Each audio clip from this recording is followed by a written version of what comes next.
Birds of a feather flock together. You run around with losers, you will end up a loser. Unconsciously. Unconsciously, you will pick up their ways, you'll pick up their habits, you'll pick up, most importantly, their attitude about life. If you're around cynical, negative people all the time, you will become cynical and negative. So you got to watch yourself. Many of us are living out the lives of other people, living out their conclusions, living out of their consciousness. The other thing is that you begin to looking at your life and looking at what it is that you want to achieve. Another crucial thing that you must do is align yourself with powerful people. Align yourself with people that can encourage you, people that can empower you, people that you can learn from, people that you can grow from. That's very important. See, if you have people around you that can contribute to your growth. When I wanted to become a speaker, I joined the National Speakers Association. I wanted to be around the Dr. Norman Vincent Peales, the Zig Ziglars, the Dwayne Dyers. I wanted to be around people that were doing what I wanted to do. I wanted to learn from them. And you want to do that too. You want to align yourself with people who think like you, people who dream like you, people who want more out of life, people that are stretching and searching and seeking some higher ground in life. As opposed to the majority of people. Somebody said, always strive to get on top in life because it's the bottom that's overcrowded. And so you don't want to be on the bottom. See, it's easy to be on the bottom. It doesn't take any effort to be a loser. It doesn't take any motivation, any drive in order to stay down there on a low level. But it calls on everything in you, ladies and gentlemen. You have to harness your will to say, I'm going to challenge myself. Sometimes I have to pull myself out of bed and say, come on, Les. Things I know I should do, I don't do. Things I shouldn't do, I do. I found that the biggest enemy you have to deal with is yourself. There's an old African proverb that says, if there's no enemy within, the enemy outside can do us no harm. You begin to look toward making this your decade, as you begin to look toward making your life different, as you begin to look at yourself, you've got to redefine yourself. Who are you right now? And who must you become in order to create what you want? What has to change about you? What is it that you're doing right now that would be a liability for you? As you begin to look toward the future and take inventory of yourself, what is it about you right now that you've got to leave this behind because this no longer fits? Looking at where you want to go and the kind of person that you must become, the kind of standards that you have for you, what is it that you must do differently? It makes sense unless you change your pattern, unless you change the way you're thinking, unless you change your behavior, you're going to continue to produce the results in your life. See, all of us are winners, but some of us are producing results that we don't want. And so all you have to do is look at your game plan, look at your strategy. How is it that you have been being? What is it that you've been doing to produce this? See, you're the director, you're the producer, you're writing the script, you're the star of your life. And as you begin to look at your life, you can decide whether or not it's a smash or whether or not it's a flop. That's in your hands. Look at your life, look at where you want to go. Don't worry about your circumstances. Don't worry about your age. I have a friend who's up in age, over 70, and she wanted to build a multi-million-dollar complex. The name is Dr. Johnny Coleman. Lenders and bankers say, you can't do that, you're too old. She ignored them. That building now stands, ladies and gentlemen, a multi-million-dollar structure. But there are a lot of people who would have listened to that. There are a lot of people that would not have even gotten to that point. They would have talked themselves out of even going down to the bank to ask for it, because they've already said no to themselves. See, it's time now. If you want to make this your decade, you've got to start saying yes to your life. You've got to start saying yes to your dreams, yes to your unfolding future, yes to your potential, as opposed to saying no. See, 87% of our self-talk is negative. So you've got to make a conscious, deliberate, determined effort to say yes to your dreams. Why not? Why not me? Don't spend time like most people going through life complaining. You got to learn to let the past go so you can grow. Many people never act on their dreams because they allow their past experiences to determine what their possibilities are. Whatever you've done in the past, that's not a reflection of your possibilities. That's just a reflection of your consciousness. That's just a reflection of your development and your growth. The future is unfolding for you right now. The future is unlimited for you right now. No one knows where you can go. No one knows what you're capable of or what's possible for you. You don't even know that. I had no idea, ladies and gentlemen. No one could have convinced me that I was able to do this. I never forget, I was speaking in Detroit, and a high school friend of mine saw me afterwards, and he was backstage. He said, I can't believe it's the same person. And I thought for a moment, and I said, it's not. The person you know, he's gone. We have the power to change our personal history, changing the direction of our lives, changing our thoughts, changing where we want to go, exploring new horizons. So as you begin to look at this decade and affirming that this is your decade, as you set goals that will make you stretch, that will bring out the best in you, as you begin to remove the negative, toxic people from your life, as you decide to take some chances in life, and that's one of the things that's very important. Viscott said, if you're not willing to risk, you cannot grow. And if you cannot grow, you cannot become your best. And if you cannot become your best, you cannot be happy. And if you can't be happy, then what else is there? Most people never achieve their goals because most people suffer from possibility blindness. They look around trying to think about the things that they don't have. Robert Roots, a young man who wrote a book about success principles of the three little pigs, he said, it's not what you don't have, it's what you think you need that keeps you from being successful or happy in life. It's not what you don't have. See, I was focused on what I didn't have. I don't have a college degree, don't have any credentials, never worked for a major corporation. I was focused on the negative things. It said, negative things are the things that you see when you're not focused on your goal. What do you come with? What is it? A friend of mine, Dexter Yeager, said, when the dream is big enough, the odds don't matter. I'm reminded of a great man. When I was reading Time magazine talking about some of the great minds of the last century, they didn't mention his name, Dr. Howard Thurman, one of the mentors of Dr. Martin Luther King Jr., and also an advisor to Mahatma Gandhi and Albert Schweitzer. And he said, the ideal situation for a man or woman to die is to have family members standing around their bed praying with them as they cross over. But imagine, if you will, being on your deathbed and standing around your bed, the dreams given to you by life, the ideas that you never acted on, the talents, the gifts, the abilities that you never used. And there they are, standing around your bed, looking at you with large, angry eyes, saying, we came to you, and only you could have given us life. And now we must die with you forever. And the question is, if you died this very moment, what will die with you? What dreams, what ideas, what talents, what leadership potential, what greatness that you showed up to bring, that you allowed fear or procrastination to hold you back? Perhaps that's why Henry David Thoreau wrote the words, oh God, to reach the point of death, only to realize that you've never lived, only to realize that you've never scraped the surface of your potential. When you don't have a true appreciation and acceptance for who you are, and you allow yourself to be immobilized by fear, what happens in the process is that you begin to abuse yourself. You begin to sabotage your life, you begin to sabotage your dreams, you begin to unconsciously work against yourself. You become your own worst enemy. So what do you do about that? Well, you begin to realize that your dream and your gifts have so much meaning and so much value for you till your hunger for them will begin to push you past the fear. Your hunger to have them will give you a special drive. As you work on yourself, as you begin to acknowledge your true identity, the true power that you have, the true capacity you have to bring about change, the miracle working power that you have within yourself to do the things that you want to do. When you take them on, I'm reminded of a man who, this gentleman was doing a special study of a special tribe in Africa, headhunters.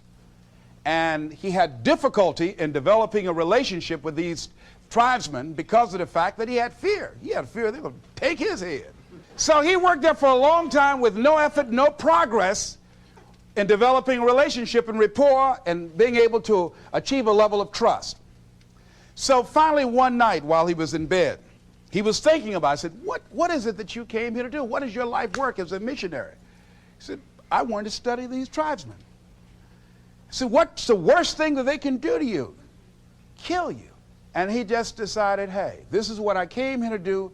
I know that there's some risk involved, and I'm going to do it, come what may. He said, I'm not going to be afraid anymore. He went back the next day, and he started doing the work and trying to talk to and interview many of the members of this tribe.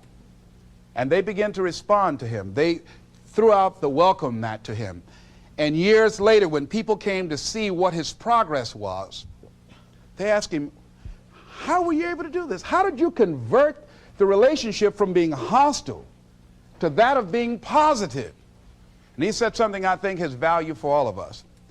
He said, when life can no longer threaten you with death, he said, what else is there? And the majority of the fears that we have are not life or death fears. They're not those kind of fears. But through our imagination, we blow them out of proportion, and we give them more power than they actually have or deserve, and we permit them to govern our lives. We permit them to determine how far we can stretch out on our dreams and discovering our stuff.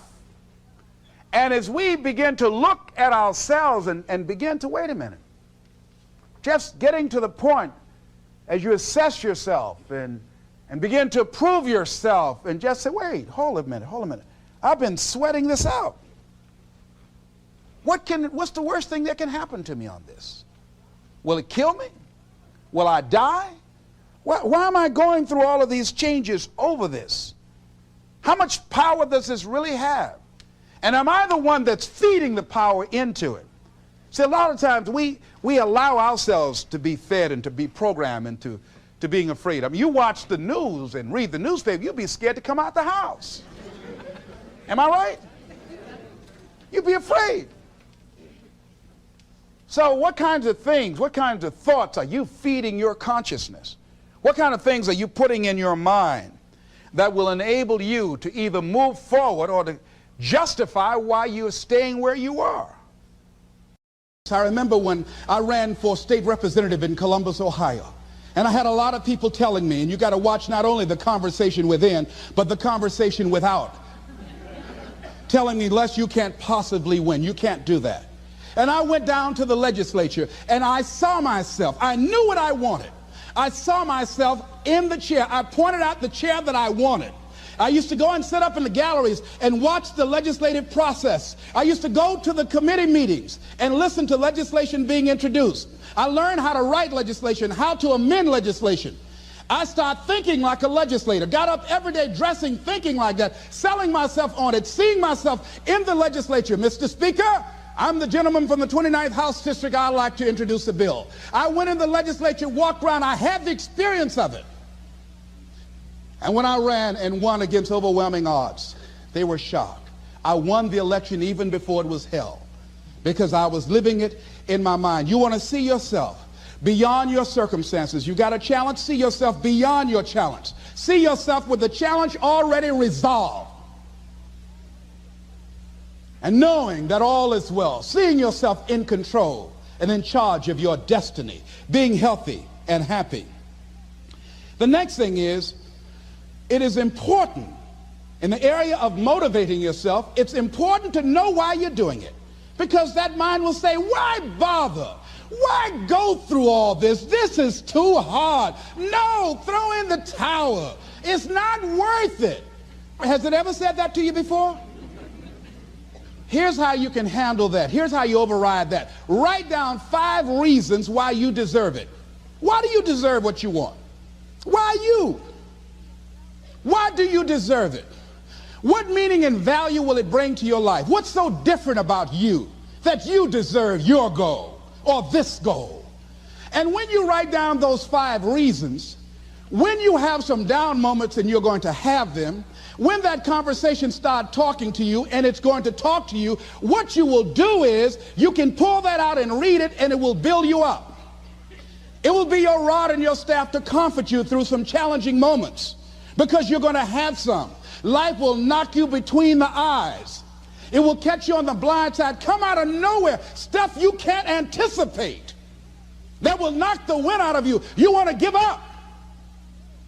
That's why it's important for you to work on yourself, listening to tapes, building yourself up, talking to yourself with power, feeling, and conviction, building yourself up day in and day out, because it's coming. I guarantee you, life is just waiting. Oh, he's doing good now, huh? Very good. I remember I had an experience.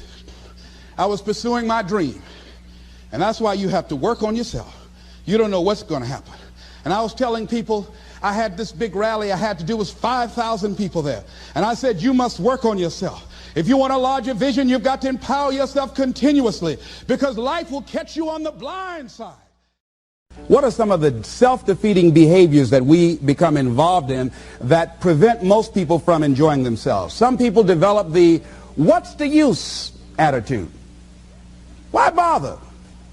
Some people have the I really don't care. And they convince themselves that they don't care and they don't feel anything. And after a while, they really don't feel anything. Their lives are empty. Some people say, well, it's really not worth the hassle. Just too hard. It doesn't bother me anymore. The fact that I'm not living out my dream. The fact that I'm capable of doing more and I'm not doing it. The fact that I'm content but I'm not fulfilled. The fact that I'm not living my dream. Tom Rusk and Randy Reed, in a book called I Want to Change But I Don't Know How, said people go through life many times playing it safe. He says that's the secret hope, that they say to themselves, if I never let myself feel too good, maybe I'll never get hurt too badly.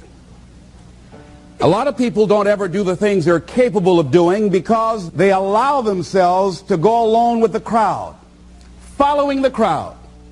Many people have things they want to do, and they find themselves in relationships with people who are addicted to mediocrity, and they allow their behavior to influence their behavior. Following the crowd. Many people don't do it because of the fact that they allow their lack of self-confidence to immobilize them. I remember when I wanted to go into business for years, that was an agonizing thought in my mind. I wouldn't try it because I didn't believe that I could make it. Of the 5 things that you would like to do if you had the courage to do, I want you to pick one thing. Pick one. And here's how to set it up for yourself that will help free you and get you unstuck. What is the worst thing that can happen if you do it? What's the worst thing that can happen? Let's say going into business for yourself, or changing careers, or getting a divorce, taking some kind of chance of something that you've always thought about doing, but you just haven't done it for whatever reason. What's the worst thing that can happen? Do the worst case scenario.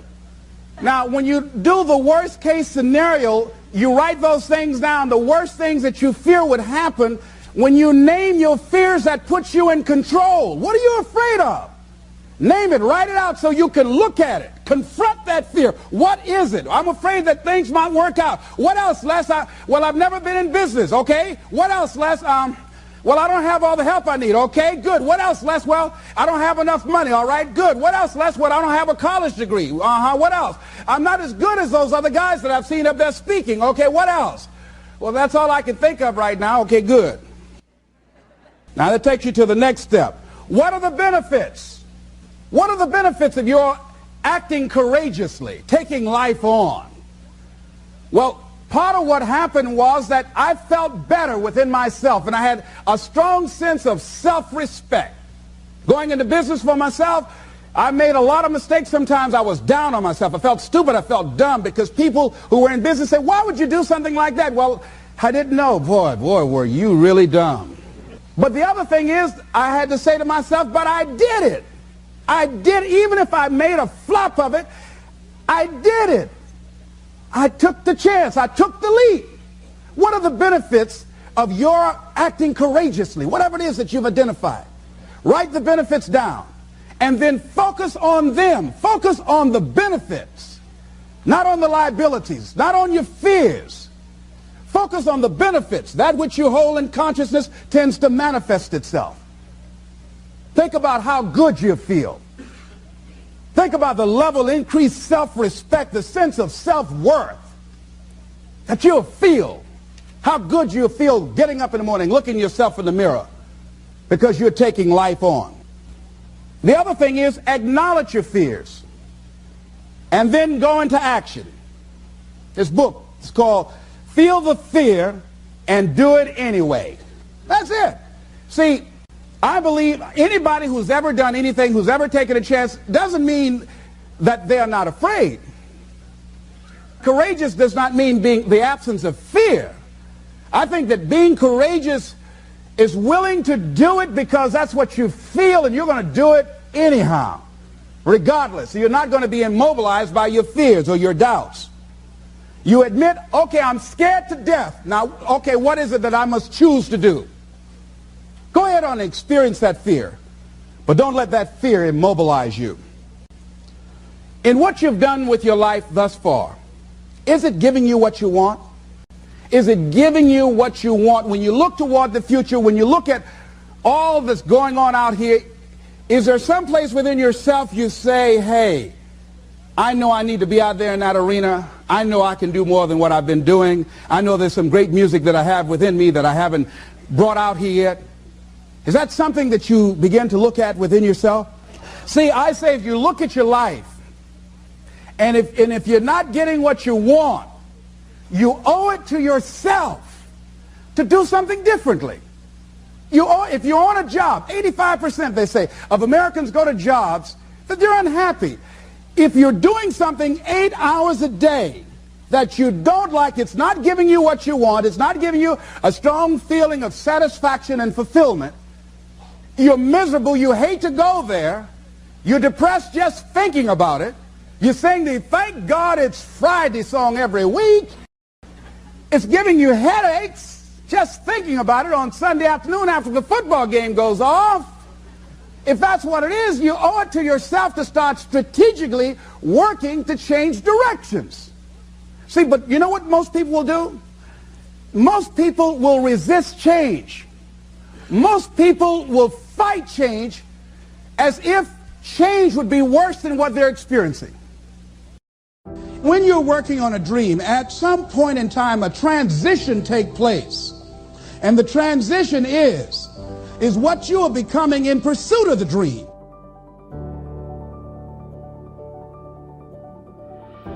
Because even if you don't get the dream, you become such a strong and powerful person. It will so change your life, you can look at something else and say, well, I think I'll go do this then. Because you've now developed yourself in such confidence and such competence in how to deal in the arena of life that you can move into another area and not miss a beat. Once you begin to discover who you are, then you really realize how you have been given authority and dominion over everything on the face of the earth, including all the dimensions of your life. But you can only do that through the struggle of life. And most people avoid the struggle. Most people go through life avoiding pain. And when you go through life like that, something in you dies. Something in you that you never activate is lying dormant in there, that you never get a chance to call on because you have not challenged yourself. Somebody said, the land of familiarity belongs to the dead. That most people like to feel like they're a king in the area of their comfort zone. They only want to do those things that they know how to do well. Osborne said, unless you attempt to do something beyond that which you've already mastered, you will never grow. So if you want to begin to grow, you've got to put something out here that you can't reach easily, that has got to make you stretch, got to make you jump for it, got to make you get back a little bit and dig in so that you can take a leap for it. And maybe you jump up there and you miss it and you skin your knees and you come back again and you bust your lip next time. But you keep on, and through that process, you learn how to leap higher. You start challenging yourself to dig deeper, and then you discover some things about you that you don't know right now. Some talents that you have in you that you didn't know that you can do. I started out just talking to kids, and now I'm speaking at corporations. Now I'm traveling. I didn't know I can do this, but had I not given myself a chance, and I'm saying to you, give yourself a chance. Here's something else. If you want to begin to make your stuff happen for you, I think that it's very important that you start trusting yourself. Listen to yourself. Listen to that still small voice within you. Don't try and make everything logical. There are some things about life that defies logic, that you just can't explain how the outcome is going to be. that once you begin to trust yourself and your ideas and your instincts, life takes on a whole new meaning, because now I want you to do that feeling that you are led. Just feel, I am led. I remember the worst speech I had ever given in my life. I let someone exploit a fear that I had. For years I had a tremendous inferiority complex because I'm not college educated. And this person knew this. And she said, let me write this speech for you. You're going to speak at Ohio State University. Those people are very educated there, and they're going to know when you make grammatical errors, and they're going to know because of the substance of your speech that you are not literate. I care about you. I don't want you to embarrass yourself. So this person proceeded to write a speech for me. I had a speech in my mind, but this person was stronger than I was negatively than I was positive about my own thoughts. And I gave my power away. With my permission, I allowed this person to guide me to do something that I really didn't want to do. But I didn't feel enough inner strength and conviction about my skills as a speaker and the message that I had to bring to stick by my guns. And I got up there at the Ohio Union, and I read this straight speech and did not move and did not take my eyes off the page because I'm not accustomed to reading. And after I finished, some people gave me a standing ovation because I read it extremely well, and I was very tense and I was very nervous. Ladies and gentlemen, don't give your power away. You don't need anybody to approve your dream. It was given to you. If they can't see it, it's because it wasn't given to them. It was given to you. Hold it, nourish it, cultivate it, work on it. It's yours. It's your baby. Work on it until it comes into fruition. I gave away my power, and I said, I'm not going to do that no more. Here's something else for those who make it today. Do what you know is right. Treat people like you want to be treated. Don't try and take any shortcuts. Don't try and cheat. Pay your dues up front. I believe, ladies and gentlemen, what goes around comes around. You can pay now, or you will pay double later. So do the right thing. There might be a tendency sometimes, because of the negative part of our consciousness and our own programming, for us to want to say, well, I'll just do it this time. It won't matter. Won't nobody know. Ladies and gentlemen, everything matters. And you know you're somebody. You know. I'd rather lose out on my dream doing the right thing than to cheat trying to make a shortcut to get to my goal. I want to be able to look myself in the mirror. And that's what you want to do. There's no saying, judge a man not by what he does, but by that he doesn't have to do. And to judge the true quality of a man is what do you do when nobody's looking. See, there's some good out there for you in the universe that has your name on it. And nobody can get your good. It has your name on it. They can't take your stuff. It's your stuff. So when you know that whatever you're seeking, it's also seeking you, you don't worry. You don't run scared. You don't think somebody's going to take it from you. You listen to your inner voice, and you always take the high road. There will be the tendency, the natural inclination to take the low road. You must resist that. Here's something else I encourage you to do if you want to make it today. Keep your agreements. Keep your agreements that you make, and establish a network of people who will also do that. Establish a network of people in your life that you can count on, that will be there for you when you need them, and you be there for them. Here's the other thing as you're working on your dream. A lot of people have been calling me saying, hey, man, I read about you in Ebony. Boy, you're lucky. Ladies and gentlemen, let me tell you something. Here's something else. 3 P's to have in your life. In working on your dream and doing your life work, you must be patient, persistent, and positive no matter what. I called John H. Johnson for 2.5 years to get in that magazine. The first time I called him, he wouldn't talk to me.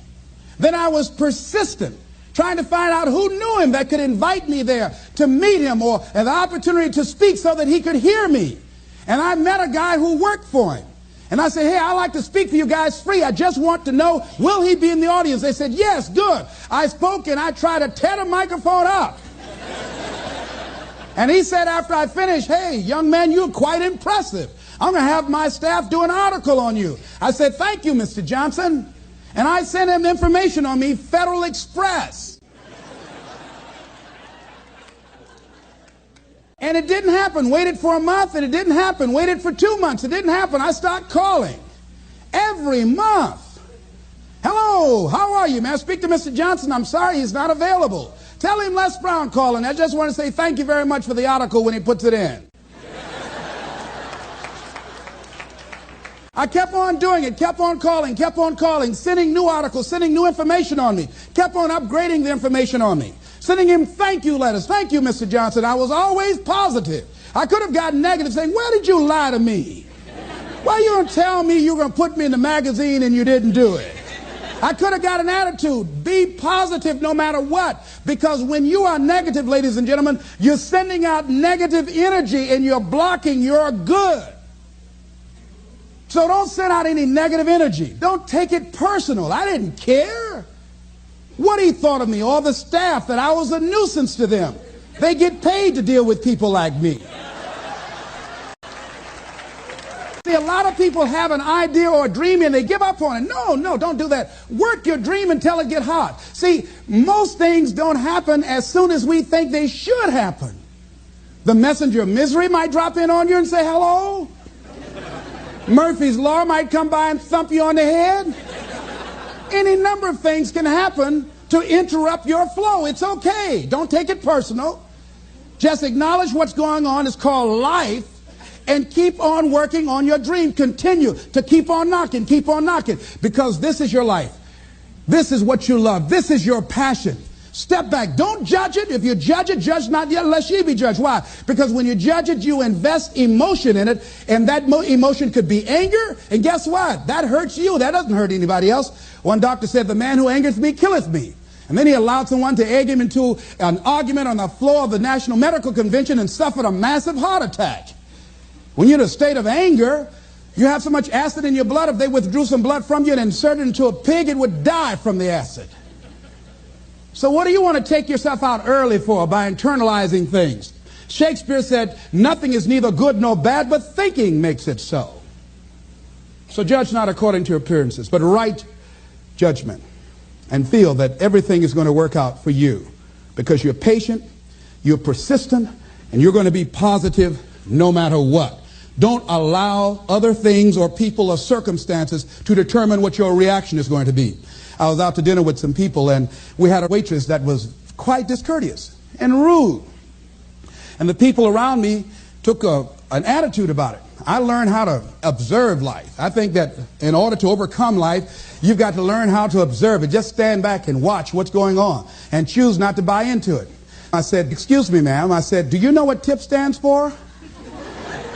She said, no. I said, TIP stands for to ensure promptness. We've been sitting here a long time. I want to give you $5 up front to ensure a prompt meal. Would you assist me? She gave me the biggest smile and said, oh, of course I will. And I said, by the way, I'm not with these people. I'm going to be sitting at another table. Please put my meal over there. Serve them by themselves. See, I don't want to make anybody angry who goes behind closed doors to prepare my food. Oh, no. So don't allow people to determine how you are going to respond to them or circumstances. Learn to look at it. A friend of mine, Tom Perkins, handsome, articulate man in his mid-50s. He had a tremendous business. And at the height of his success, someone was killed in his business. He was sued and lost $750,000. Lost his business, lost his family, lost his home, everything. He was devastated, ladies and gentlemen. He started living in his car. He would wash up in a McDonald's across from Howard University on Georgia Avenue in Washington, D.C. He said, Les, I was so depressed. He said, I had everything, and then one day I lost it all. He said, I didn't want to live anymore. He got some sleeping pills, and he took over 35 sleeping pills, and he laid down, folded his hands across his chest, and he said he went to sleep to die. 2 days later, much to his amazement, he woke up. He couldn't even get that right. I said, what happened then, Tom? He said, an incredible thing happened. He said he was laying there for a moment. He said, and a voice said to him inside his mind, it wasn't your life to take. That was one thing. He said, since that day, when I get any major challenges, I don't take it on myself personally. I feel that I've got somebody with me. He said, I'll never leave you nor forsake you. He said, hey, I said, God, you got to handle this for me. This is too much for me. He said, I don't sweat the challenges of life. Repeat out to me, please. Don't sweat the small stuff. Don't sweat the small stuff. Because it's all small stuff.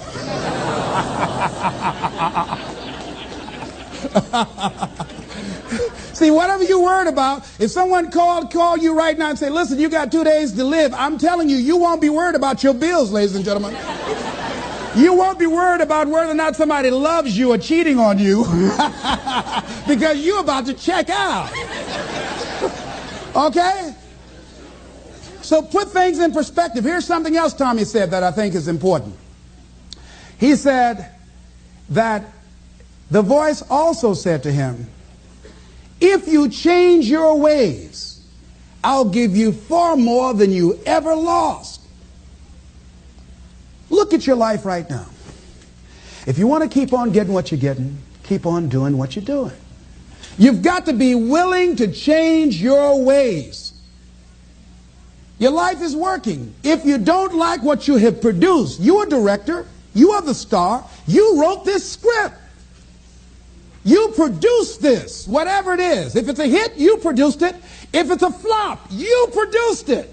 Take ownership of it and decide to go back to the drawing board and rewrite the script that you are the star of.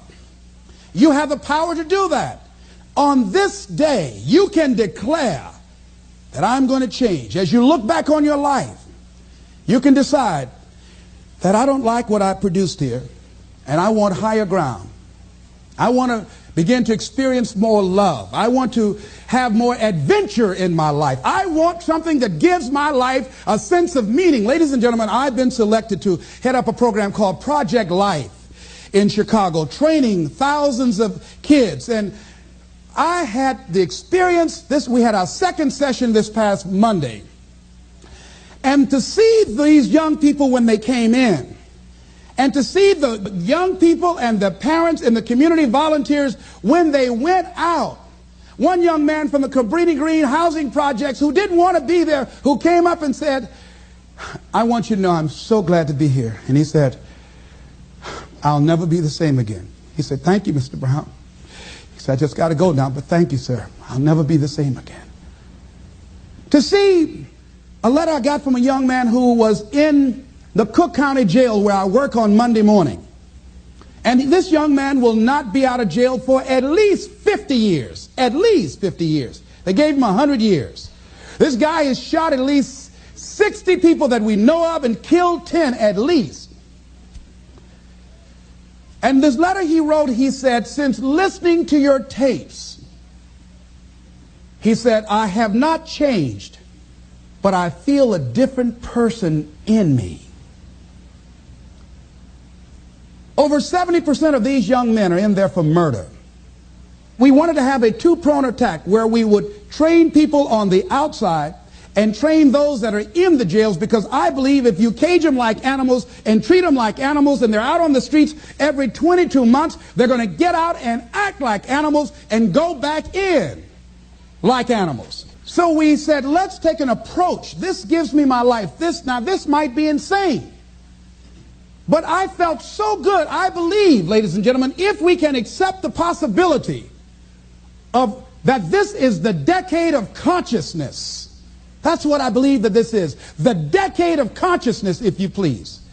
A time where we can begin to create in folks' minds the idea, the possibility that we can create a more humane society, the possibility that we can create more love, communication, and understanding in relationships, the possibility that we can create the kind of respect for diversity and difference in our multicultural society, the possibility that we can begin to develop the mindset to bring out the best in people, to encourage them to achieve their greatness and support them in their dreams, that if we can, in this decade of consciousness, to begin to see and envision that happening, and that we all can play a role, that we were born for such a time as this, that we showed up for this, that we survived 1 out of 9 million sperms, and we have been chosen for this great work.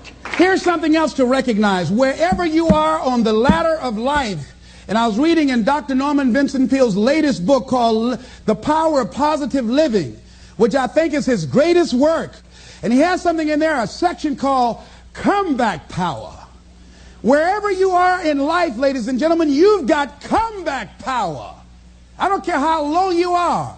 I don't care what you have done. I don't care what you have experienced. I don't care how devastated your life might appear to be, the shambles it might be in.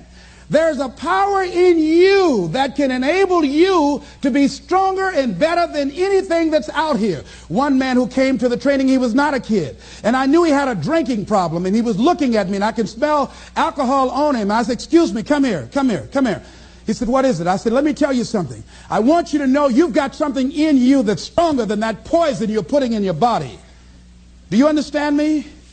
And he was looking, he was backing up. He said, no. He said, I don't know, man. I said, it is. I said, that's why you're here. Something drew you here. And that which caused you to come, you said you want some help. And you need to be around some people that can help you get in touch with your power, because you know that your life deserves this. See, I think that the reason that we abuse ourselves with drugs and alcohol is that we're trying to numb something in us that's aching us, that's urging us, that's nagging us to do something bigger and better. It can't be because it tastes so good. But when we are deluding ourselves or polluting our minds, it numbs us where we don't have to face reality, because we don't know what we've got going for us. See, once you discover who you are, the truth of knowing who you are will set you free from ever wanting alcohol, from ever wanting any kind of drug that's going to destroy who you are. Once you begin to know who you are, it will set you free from believing, I can't see myself doing any better. Once you discover this power, the perfect essence of who you are, that's in all of us, that's permeating our being, that enable us to be the directors of our lives. A friend of mine did some work for me. It was below par, to say the least. I knew that this guy was capable of doing better work. I knew that he also had a fragile ego. So I was trying to think of what is the most sensitive way in which I can share this information with him. Because I wanted him to do my work over. I was going to pay him for what he did, but I needed my work done right. But I was afraid that I would hurt his feelings. I was very, very meticulous in how I approached him. And I said, let me share this with you. You know I care about you, and that you're a very talented and gifted person. And you and I both know that what you have given me is not a true reflection of your talents and abilities. And I'm saying, let's go back in the studio and do this again. And he said to me, I'm going to forget you ever said that. I was wiped out. He never spoke to me again. Now, when you decide to act, you're going to have some people like that. We're no longer friends. I lost sleep over that, ladies and gentlemen. I said, I can't believe that. I remember sitting up one night looking at the phone. I said, I gotta call him. He said, no. Then I said, no, forget that. I called, man, look here, we've been knowing each other too long to allow this to come between us. He said, don't call me anymore, and hung up. And then I wanted to think about what can I do to make it up to him? And then something came to me, Les, what do you have to prove? See, many things we don't do is because of the fact we want people to like us. There's some necessary losses in life. When you decide acting in your best interest, you're going to lose some friends. Everybody's not going to approve of you. There's some people that won't like you. Who do you think you are? You're arrogant. What do you think you can do? You think you can get away with that? You're selfish. Thanks, I got that. It's my life. And so what I'm saying to you is that as you begin to look out on your life, this is challenging. This is not easy acting. So what are the things that we can begin to do to harness our will? Number one, you've got to bring it out and look at it. You've got to take the power out of it. You've got to expose it to the truth. And the truth is that it has no power over you. So write down something you want to act on, but for some reason that you've been holding back, and look at it. The next thing is, ask yourself the question, is it helping you to continue to put it off? If it's an asset for you to continue to procrastinate, then continue to do that. But if it's a liability for you, if it's causing you some mental and some emotional challenges, or perhaps a financial problem, look at that. Examine that for what it is. Next step, ask yourself, what's blocking you? What's preventing you from acting? Why don't you have the courage to handle that? Why won't you face that? What are you running away from? What kind of avoidance behavior are you engaged in? So what is the worst thing that can happen? I want you to visualize that, experience that, feel the nervousness and the discomfort. And the more you run it in your mind, the less power that it will have. When we look out on our lives, you ask the question, what are you going to do?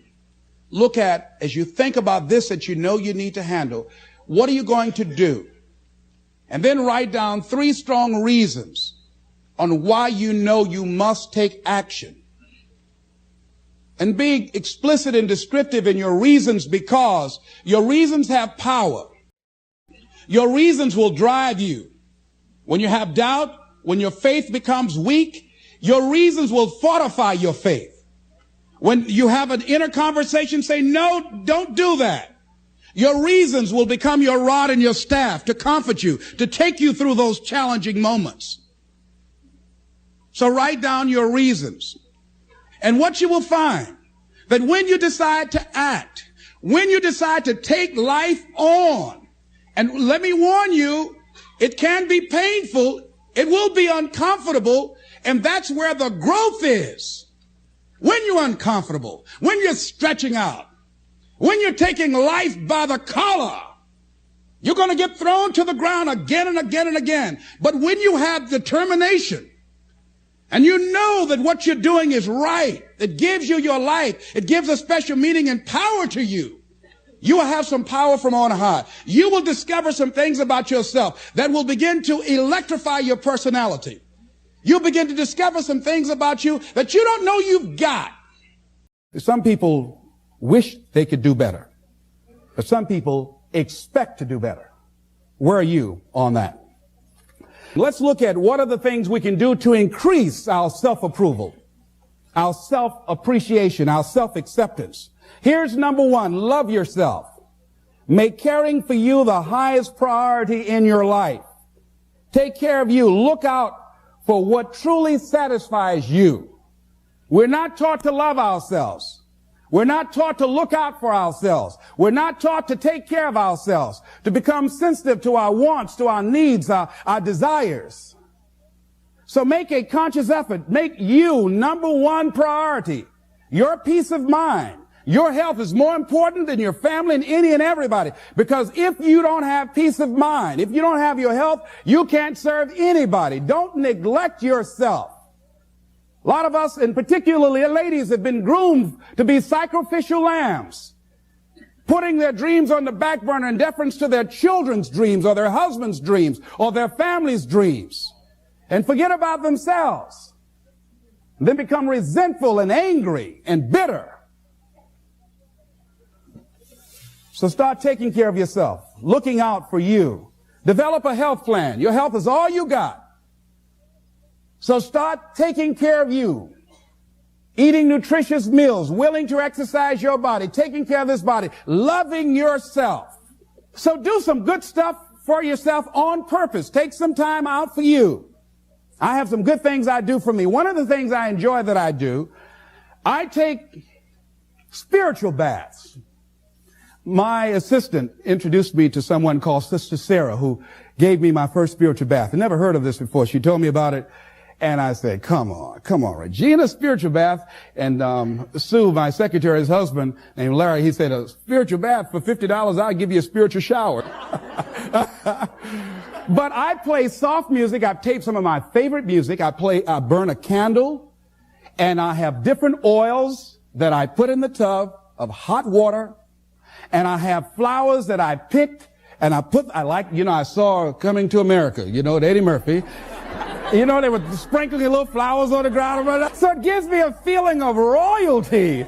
So I sprinkle these flowers in the water, and I soak. I like doing that. And I soak, and sometimes I read or just relax and enjoy the music and just cool out. That's my time for me. Put the answering service on and just block out some time for me. I'm into meditation. I've been working and exercising now. Just doing some things for me, taking care of myself mentally, emotionally, and spiritually, and physically. You can't develop and manifest your greatness. You can't be a high achiever if you don't feel good. You don't take care of yourself. So I'm taking care of me. And then you know what? It takes the edge off your life. It helps you to manage things rather than allowing them to manage you. Gives you more personal power to deal with stuff. Take care of you. Now here's something else I suggest for you.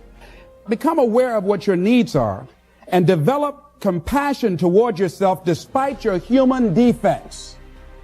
Develop compassion for yourself despite your human defects. You will never be perfect. Hello.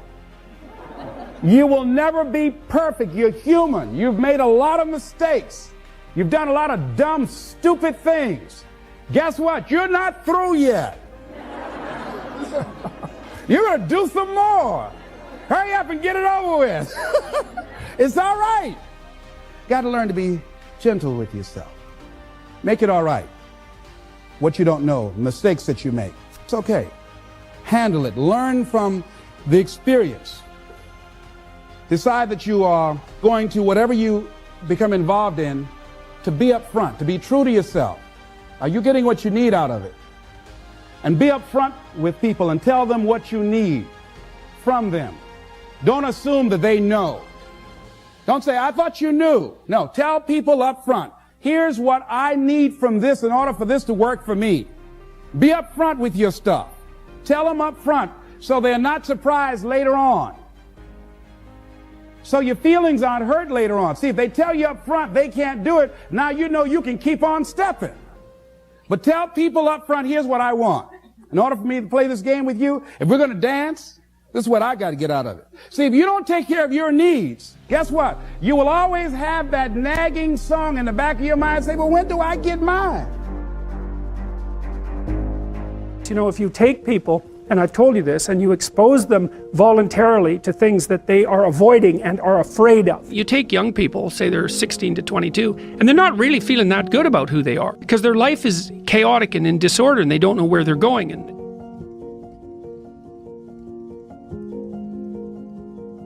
if you take people, and I've told you this, and you expose them voluntarily to things that they are avoiding and are afraid of, that they know they need to overcome in order to meet their goals, their self-defined goals. If you can teach people to stand up in the face of the things they're afraid of, they get stronger. And you don't know what the upper limits to that are, because you might ask yourself, like, if for 10 years, if you didn't avoid doing what you knew you needed to do, by your own definitions, right, within the value structure that you've created to the degree that you've done that, what would you be like? Well, there are remarkable people who come into the world from time to time, and there are people who do find out over decades-long periods what they could be like if they were who they were, if they spoke their being forward.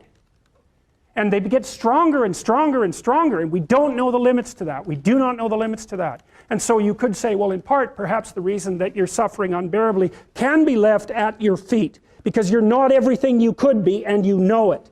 And of course, that's a terrible thing to admit, and it's a terrible thing to consider, but there's real promise in it, right? Because it means that perhaps there's another way that you could look at the world and another way that you could act in the world, so what it would reflect back to you would be much better than what it reflects back to you now. I often ask undergraduates how many hours a day you waste or how many hours a week you waste, and The classic answer is something like 4 to 6 hours a day.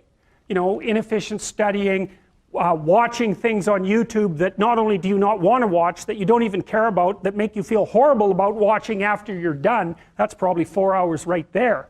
You know, you think, well, that's 25 hours a week, it's 100 hours a month, that's 2.5 full work weeks, it's half a year of work weeks per year.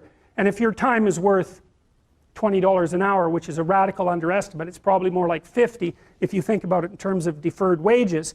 If you're wasting 20 hours a week, you're wasting $50,000 a year. And you are doing that right now. And it's because you're young, wasting $50,000 a year is a way bigger catastrophe than it would be for me to waste it, because I'm not going to last nearly as long. And so if your life isn't everything it could be, you could ask yourself, well, what would happen if you just stopped wasting the opportunities that are in front of you? You'd be who knows how much more efficient? 10 times more efficient, 20 times more efficient. That's the Pareto distribution. You have no idea how efficient people get. It's off the charts.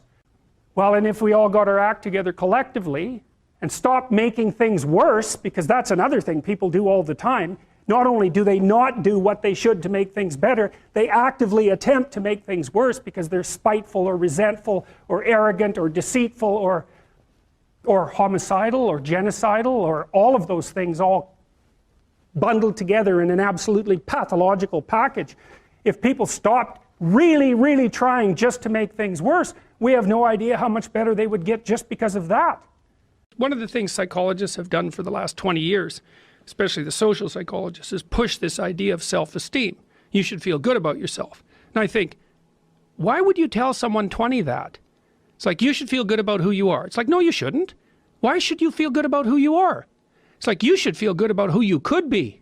I'm not saying that people shouldn't have confidence, but like often you take young people, say they're 16 to 22, and they're not really feeling that good about who they are because their life is chaotic and in disorder and they don't know where they're going and they don't know which way is up. But the thing is, it has to be stated with precision. It's like, you should treat yourself as if you're valuable, especially in potential. But you should concentrate on who you should become, especially if you're young. And so let's say you're miserable and nihilistic and chaotic and depressed and all of that now, and you have your reasons, you know, terrible parenting, abuse, all of those things. It's like, well, you should feel good about yourself. It's like, no, it's not the right message. Is that it's more like you should understand how much potential there is within you to set that straight. And then you should do everything you can to manifest that in the world, and it will set it straight. And that's better than self-esteem. It's like, you're in a crooked, horrible position. Okay, fine. There's a lot of suffering and pain associated with that. Yeah, you can't just feel good about that because it's not good. But you can do something about it. You can genuinely do something about it. And I think all the evidence suggests that that's the case. So I'm telling young people, look, no matter how bad your situation is, I'm not going to pretend it's okay. It's not okay. It's tragic, tainted with malevolence. And some people really get hurt by malevolent people, like, you know, terribly hurt. Sometimes they never recover. It's really awful. But there's more to you than you think. And if you stand up and face it with a positive, with a noble vision, with discipline and intent, you can go far farther to overcoming it than you can imagine. And that's the principle upon which you should predicate your behavior. And I think that one of the things that's really nice about being a clinical psychologist is that this isn't just guesswork. Like, one of the things, we know two things in clinical psychology. One is truthful conversations redeem people. Because if you come to a clinical psychologist whose worth is salt, you have a truthful conversation. The conversation is, well, here's what's wrong with my life, and here's what caused it. You know, maybe it takes a year to have that conversation, and both of the participants are doing everything they can to lay it out properly.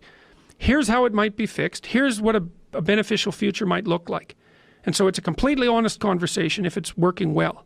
And all that's happening in the conversation is that the two people involved are trying to make things better. That's the goal. Let's see if we can have a conversation that will make things better. Okay, so we know that works. It does make things better. And then another thing we know is that, well, let's say there's a bunch of things that you're afraid of that are in your way.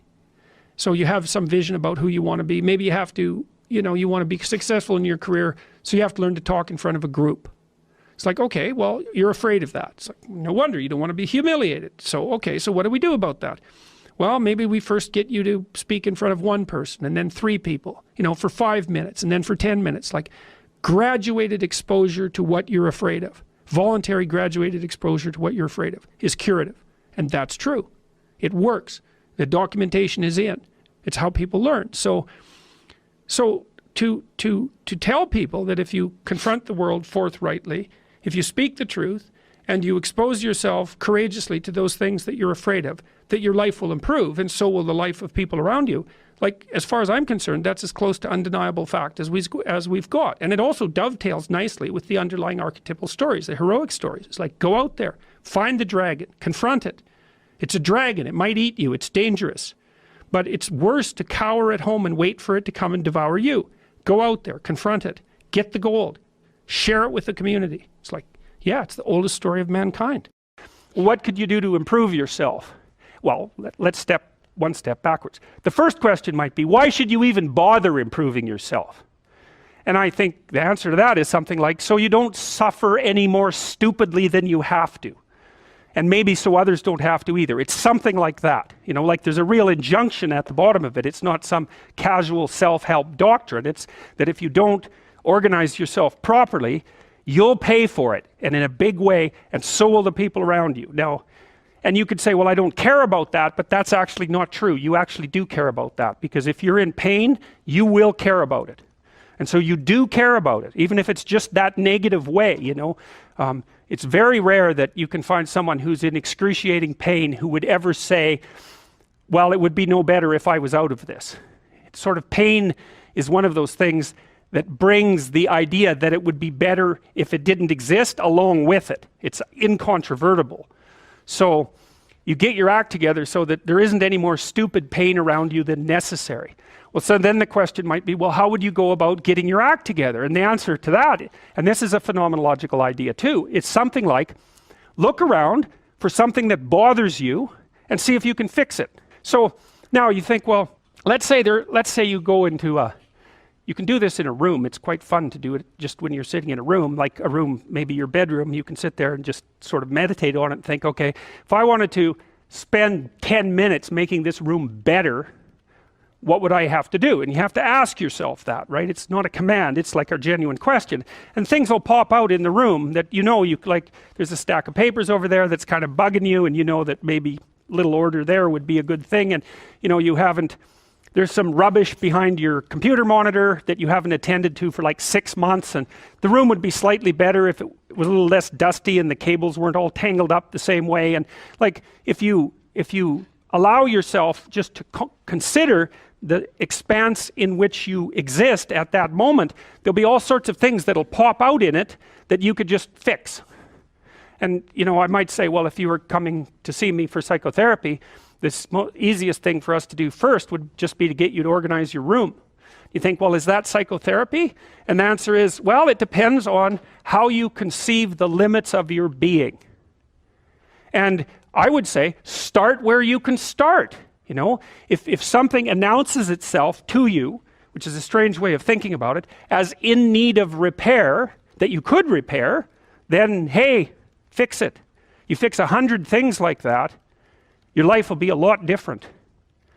Now, I often tell people too, fix the things you repeat every day, because people tend to think of those as trivial, right? You get up, you brush your teeth, you have your breakfast, you know, you have your routines that you go through every day. Well, those probably constitute 50% of your life. And people think, well, they're mundane, I don't need to pay attention to them. It's like, no, that's exactly wrong. The things you do every day, those are the most important things you do. Hands down. All you have to do is do the arithmetic.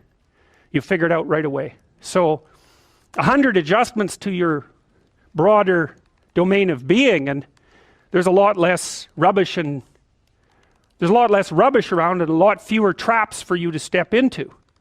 And so that's in keeping with Jung's idea about erasing once you've got your mind and your emotions together, and once you're acting that out, then you can extend what you're willing to consider yourself and start fixing up the things that are part of your broader extent. Now, sometimes you don't know how to do that. So you might say, imagine you're walking down Bloor Street and there's this guy who's like alcoholic and schizophrenic and has been on the streets for 10 years. He sort of stumbles towards you and, you know, incoherently mutters something. That's a problem. And it would be good if you could fix it, but you haven't got a clue about how to fix that. You just walk around that and go find something that you could fix, because if you muck about in that, not only is it unlikely that you'll help that person, it's very likely that you'll get hurt yourself. So, you know, just because while you're experiencing things announce themselves as in need of repair doesn't mean that it's you right then and there that should repair them. You have to have some humility. You know, you don't walk up to a helicopter that isn't working and just start tinkering away with it. You have to stay within your domain of competence. But most of the time, if people look at their lives, you know, it's a very interesting thing to do. I like the idea of the room, because you can do that at the drop of a hat. You know, you go back to where you live and sit down and think, okay, I'm going to make this place better for half an hour. What should I do? And you have to ask, and things will just pop up like mad. And it's partly because your mind is a very strange thing. As soon as you give it a name, a genuine aim, it'll reconfigure the world in keeping with that aim. That's actually how you see to begin with. And so if you set it a task, especially, you have to be genuine about it, which is why you have to bring your thoughts and emotions together, and then you have to get them in your body so you're acting consistently. You have to be genuine about the aim, but once you aim, the world will reconfigure itself around that aim, which is very strange. And it's technically true. You know, the best example of that, you have all seen this video where you watch the basketballs being tossed back and forth between members of the white team versus the black team, and while you're doing that, a gorilla walks up into the middle of the video and you don't see it. It's like, you know, if you thought about that experiment for about 5 years, that would be about the right amount of time to spend thinking about it, because what it shows you is that you see what you aim at. And that, man, if you can get one thing through your head as a consequence of even being in university, that would be a good one. You see what you aim at. And so, because one inference you might draw from that is, be careful what you aim at, right? What you aim at determines the way the world manifests itself to you. And so if the world is manifesting itself in a very negative way, one thing to ask is, are you aiming at the right thing? I read the story. It's not a biography, if I remember correctly, of the captain. I might be wrong about that, but I've got the basic story right. Well, they had a shipwreck in the Antarctica. And then they were there for a whole year in the Antarctica, you know, and none of them died. Not one. He didn't lose a single man. Not one. He kept their morale high. And then they took this boat that was on the ship, and they crossed like 400 miles of the roughest ocean, the roughest frigid ocean in the world, right? You don't go in that ocean. And then they went to an island, and they walked across the island, across these mountains that no one else has ever climbed since. And they went to the city on the other side of the island, and they got a boat, and they went and rescued their compatriots, and everyone survived. It's like, Endurance is the name of the book. You read that book, man, you think, wow, people are really tough, you know, and it's ridiculous. So who knows how tough you are? And maybe you find out by going out to find out how tough you are, right? So you take on a challenge, one that you think you can master, that's just a bit beyond your grasp. And you master it, and then you're a little tougher, and you think, hey, that worked out pretty well. And so then you're more of a monster. And then you go out and you find another challenge that's even bigger, and you think, well, maybe I can do that too. And then all of a sudden you can, and you get a little bit bigger, and God only knows what the limit is of you. And you find out by pushing yourself against the world. Well, let's talk about friendships for a minute. Here's how you know if someone's your friend. A, you can tell them bad news, and they'll listen. They won't tell you why, you know, you're stupid and why that bad thing happened to you and how something worse happened to them once and, you know, derail the whole conversation. You can actually tell them bad news and they'll listen. So that's a good thing. And then this is a weirder thing. You can tell them good news and they'll help you celebrate. And that's a really good way of deciding who you should have around you, because if you have someone around you, you know, something good happens to you and you're kind of afraid to even admit it because, you know, God, something good happened to you. It's like, you let that be known and it'll certainly be taken away. So, you know, you come out and you sort of tell someone half-heartedly that something good happened to you, and they give you a whack and then talk about, you know, the great thing that happened to them 3 years ago, or worse, the great thing that happened to someone that they knew 3 years ago. You know, it's like, go away from that person. They're not helpful to you, and they're not helpful to themselves either. And so you want to surround yourself, you got to think about this. You got to surround yourself with people who want the best for the best part of you. You can hang around with weasels and losers that are trying to pull you down to justify the fact that they're spiraling downhill as well. And you know, the upside of that is you don't have to have any responsibility, and you can all whine about how wretched life is, you know, so that's pretty attractive. But I would say it's also a bad medium to long-term plan. And so it's acceptable and desirable to try to surround yourself with people who are facilitating your development. You know, and you might say, well, I've got people around, I know them well, you know, they're not doing that well, and they don't fit into that category. It's like, what's your point? What are you going to do with them exactly? If they'll listen and cooperate with you and move towards a better future, great. If they don't pay any attention and they keep doing the same damn things over and over and they're not going anywhere and it's painful, then maybe the proper thing to do is say, you just have your misery. I'll go off and have my life. And maybe you'll wake up at some point in the future and think that's a better way of being. Because just putting up with it is, well, they call that enabling, right? You put up with that sort of behavior, you're providing tacit consent for it and even tacit approval. It's like, it's a bad idea. You have, I would say, both the right and the responsibility to surround yourself with people who are good for the best part of you. When I talk to people about doing the future authoring program, they often put it off. And it's not surprising because it's hard. But it's more than that. They think, well, I don't know how to write. I'm going to do a bad job. I don't really like assignments. I'm going to have to do it perfectly. I need to wait till I have enough time. And like one of those is enough to stop you cold, and all 5 of them, you're just done.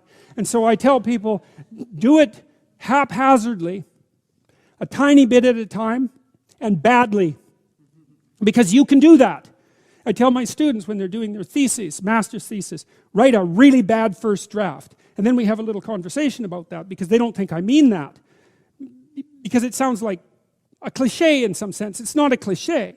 It's not a cliche at all. It means you're a terrible writer. But if someone put a gun to your head and said, you have to have your 100-page thesis done by next Monday or I'll shoot you, but I don't care how terrible it is, you would sit down and write it.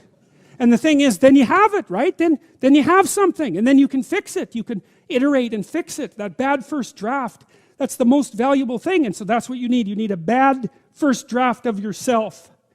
And there's an idea that Jung developed about the trickster and the jester, the comedian, right? That the trickster is the precursor to the savior. That's one of the things I learned from Jung that was just, it's so unlikely. You'd never think that. It's so amazing that might be the case, but the satirical and the ironic and the troublemaker, the comedian, the fool is the precursor to the savior. Why? Because you're a fool when you start something new. And so if you're not willing to be a fool, then you'll never start anything new. And if you never start anything new, then you won't develop. And so the willingness to be a fool is the precursor to transformation. And that's the same as humility. And so if you're going to write your destiny, you can do a bad first job. You're going to get smarter as you move forward. That's the thing, is that, so something beckons to you. That's what happens here. Maybe the star that Geppetto wished on was the wrong damn star, but at least it was a star, right? At least it was in the sky. At least it moved him forward. And so you say in your life, well, something grips you and fills you with interest. And you think, well, should I do that? And the answer is, if not that, then something. What if it's a mistake? It's a mistake. Rest assured. What do you know? You're going to stumble around, right? And what's going to happen is this. You're going to not stay in stasis. You're not going to wander around in circles. And I see people like that. They said, well, I never knew what to do, and now I'm 40. It's like, that's not so good. That's not so good. And you might say, well, and there is a literature, too, that suggests that people are a lot more unhappy when they look back on their lives about the things they didn't do than they are about the mistakes they made while they were doing things. And so that's really worth thinking about, too, because there's redemptive mistakes. And a redemptive mistake would be a mistake that you make when you go out and try to do something. You know, you think, okay, I'm going to try to do this. When you're not good at it, you make a bunch of mistakes. It's like, well, what's the consequence if you pay attention? You're not quite so stupid anymore. That's the thing, is you've been informed by the results of your errors. And so what happens is you follow the beacon, you follow the light. And you're blind, so you don't know where the light is. It's dimly apprehended only, and you're afraid to follow it. But you decide to take some stumbling steps towards it. And as you take stumbling steps towards it, you become illuminated and enlightened and informed because of the nature of your experience, because you're pushing yourself beyond where you are, and you're going into the country that you have not yet been in, and you learn something. And so what happens then is the star moves. You move 10 feet towards it and you think, no, that's not right. I didn't get it right. It isn't there, it's actually there. And so then you see it somewhere else and you shift yourself slightly and you move forward. And that's what happens, is that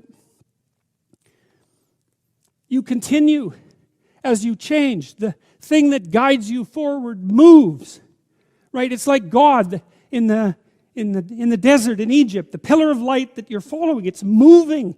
It's not a permanent thing. You move towards it, it moves away, it guides you forward. And so you say, well, is what I'm aiming at paradise itself? And the answer to that is no, because what do you know? You couldn't see paradise if it was right in front of you, but you might get a glimmer of it. And so you move towards it and you grow. And then the next time you open your eyes, you see a little bit more clearly. And that's what happens, is that just happens over and over, right? It keeps moving. And so you move like this.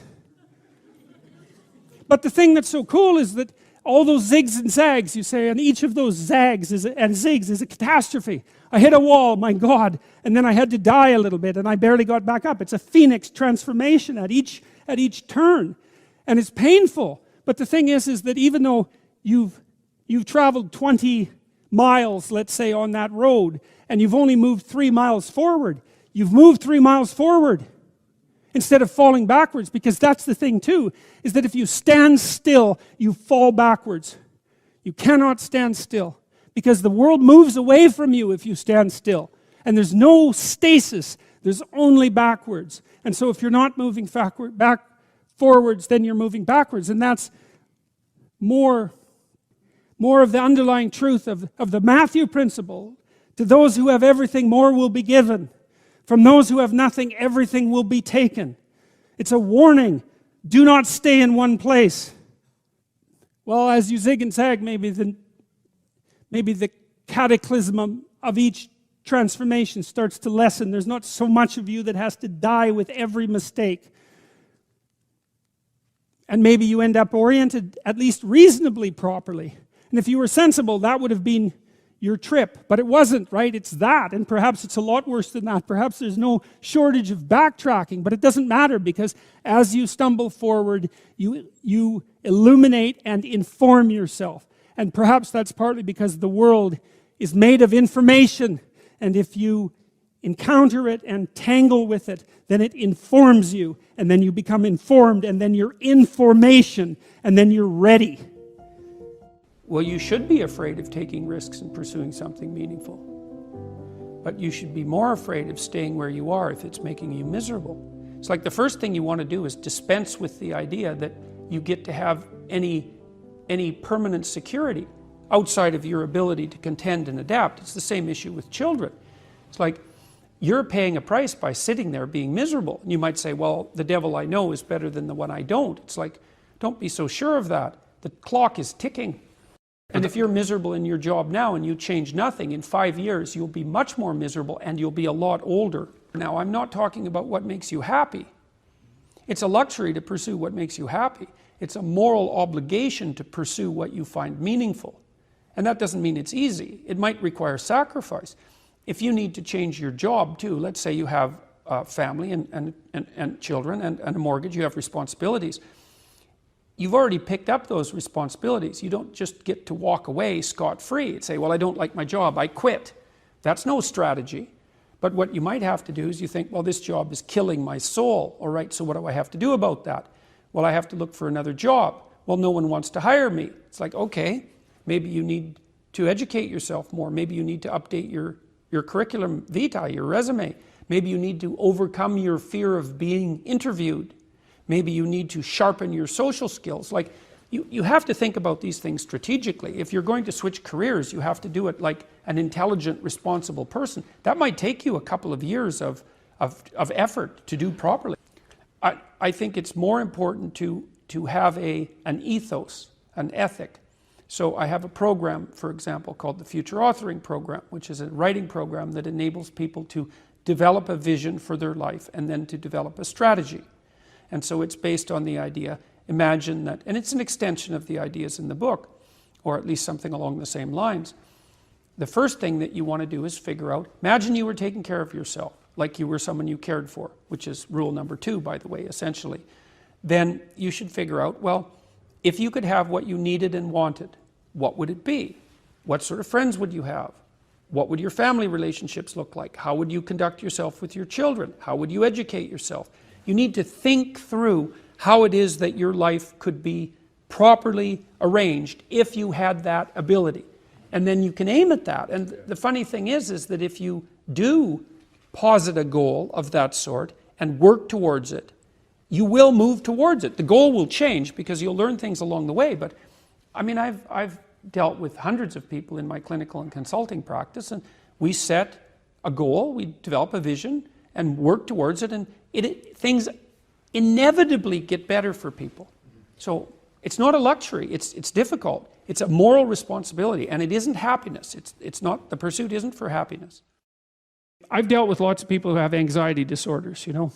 And one thing about people who have anxiety disorders is they are not mysterious to me.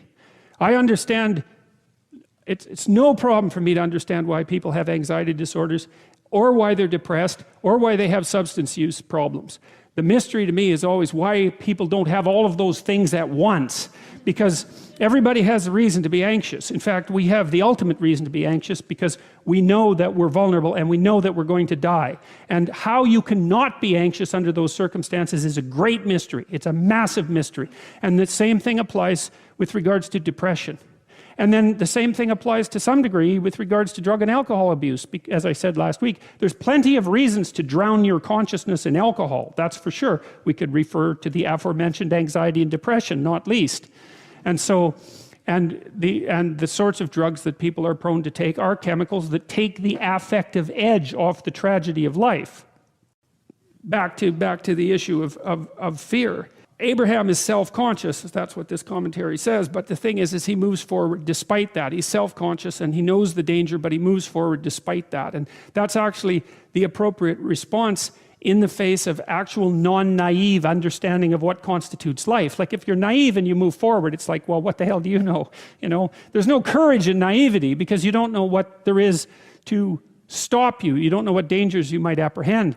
But to be aware of what it is that your problem is, so to be alert existentially, let's say, or to be fully self-conscious means that you're perfectly aware of your limitations and how you might be hurt. And then to make the decision to move forward into the unknown and the land of the stranger. Anyways, I would say that's one of the secrets to a good life.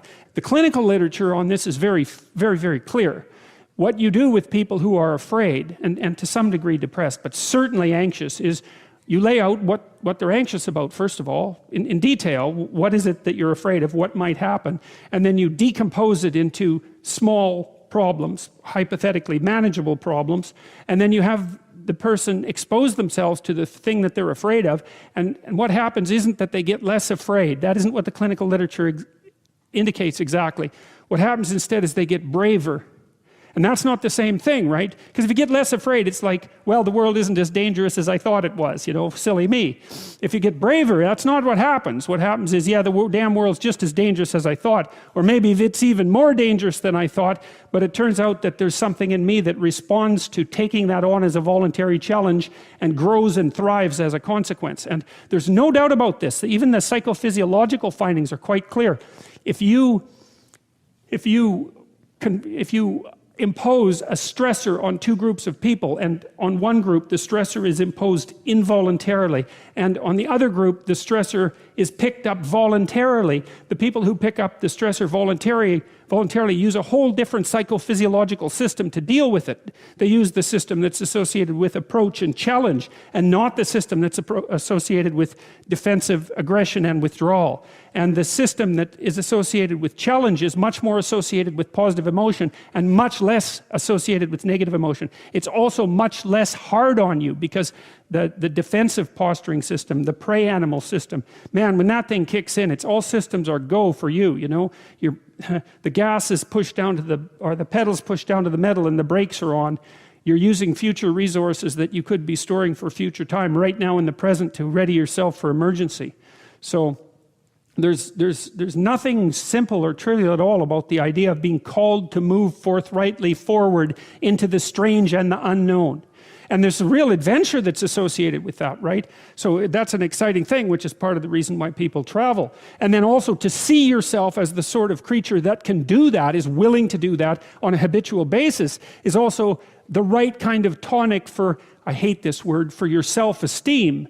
You know, because the self-esteem has nothing to do with feeling good about yourself. As I already mentioned, there isn't necessarily a reason why a priori you should just feel good about yourself. But if you can view yourself acting in a courageous and forthright manner, and encountering the world and trying to improve your lot, and taking risks, you know, in a non-naive way, well, then you have something that you can comfort yourself with at night when you're wondering what the whole damn point of your futile and miserable life.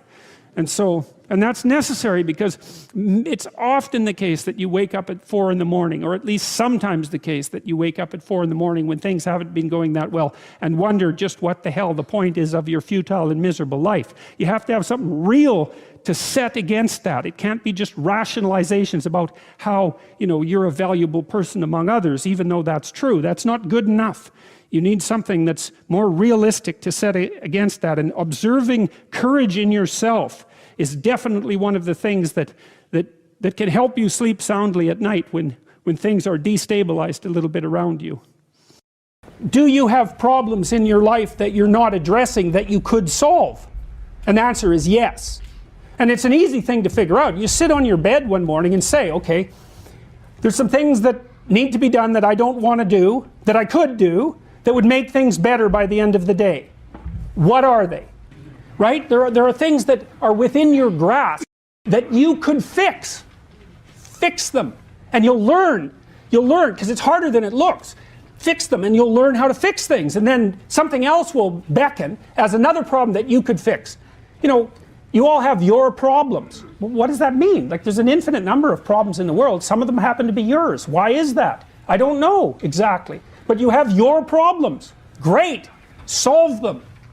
You know, one of the things I learned as a therapist, every therapist has to learn this, is because one of the things you wonder when you're first starting to be a clinician is, how do you not take the catastrophes of your clients home with you?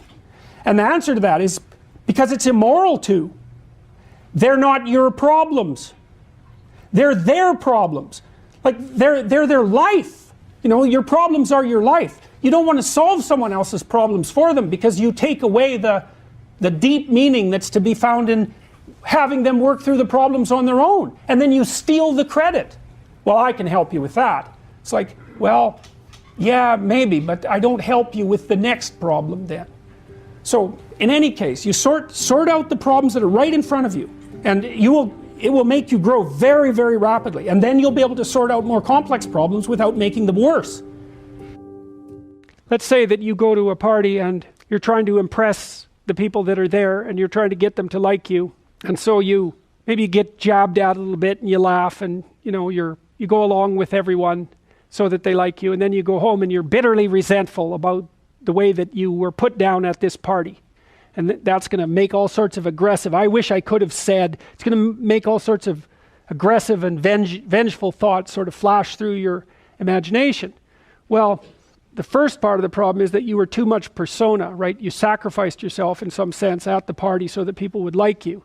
And in the second part, you're refusing to admit to the existence of those elements of you that would have actually protected you from doing that. So let's say you go home and you're all bitter and resentful and you have fantasies of revenge. I mean, that reveals to you the shadow part of you that's aggressive.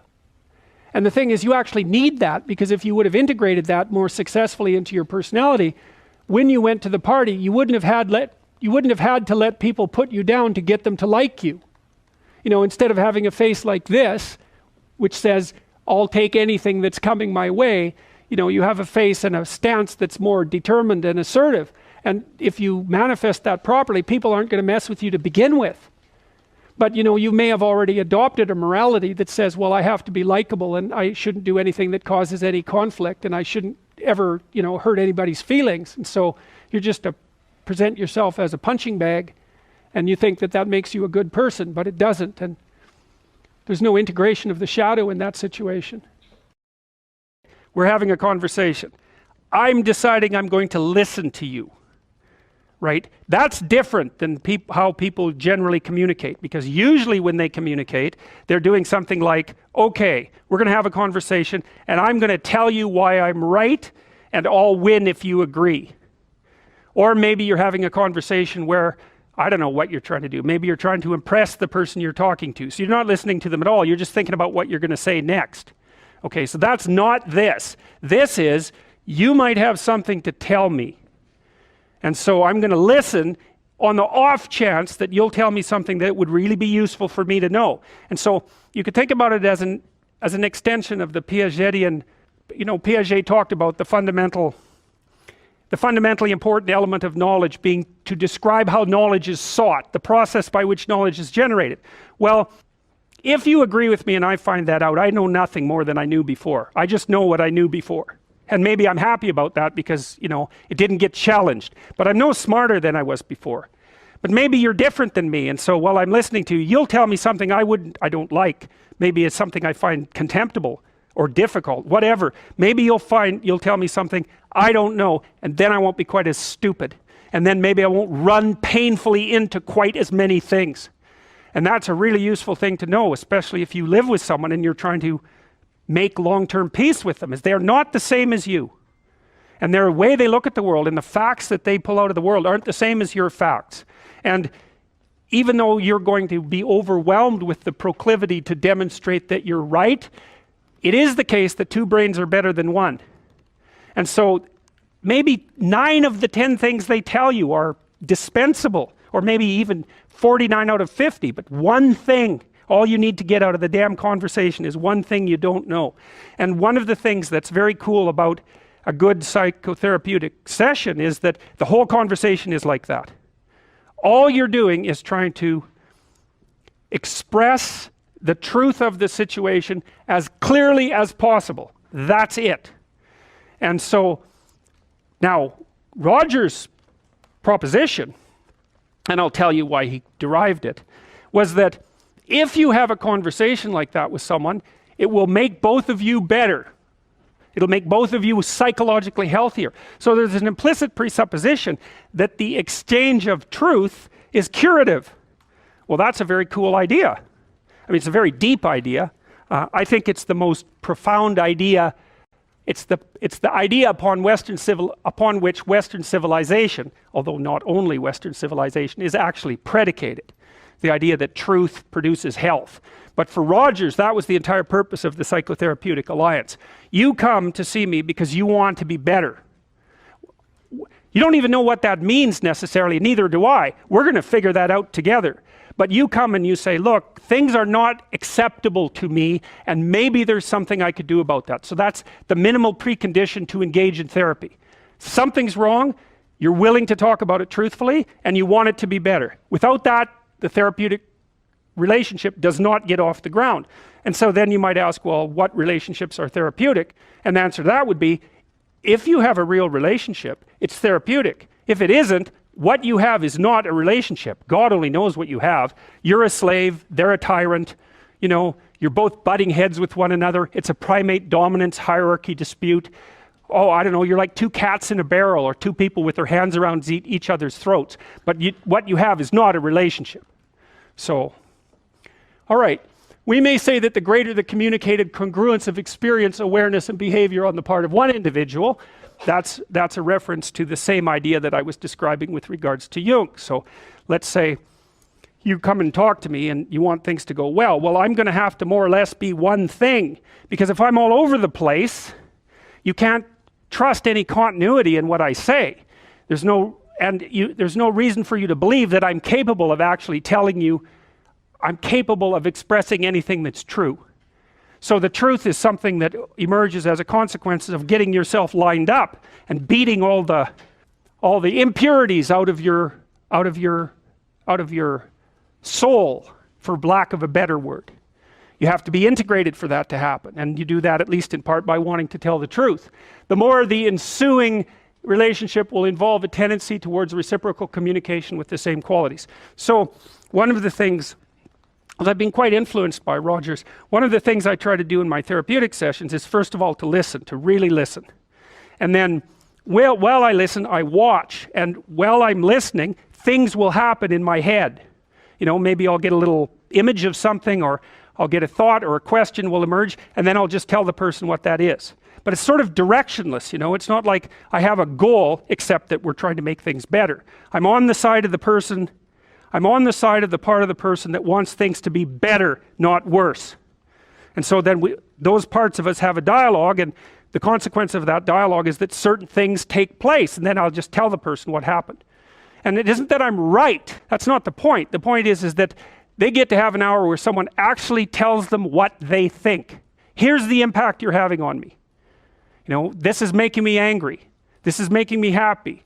This is really interesting. This reminds me of something that you said an hour ago that I don't quite understand. And the whole point is not for either person to make the proposition or convince the other that their position is correct, but merely to have an exchange of experience about how things are set up. And it's extraordinarily useful for people, because it's often difficult for anyone to find anyone to talk to that will actually listen.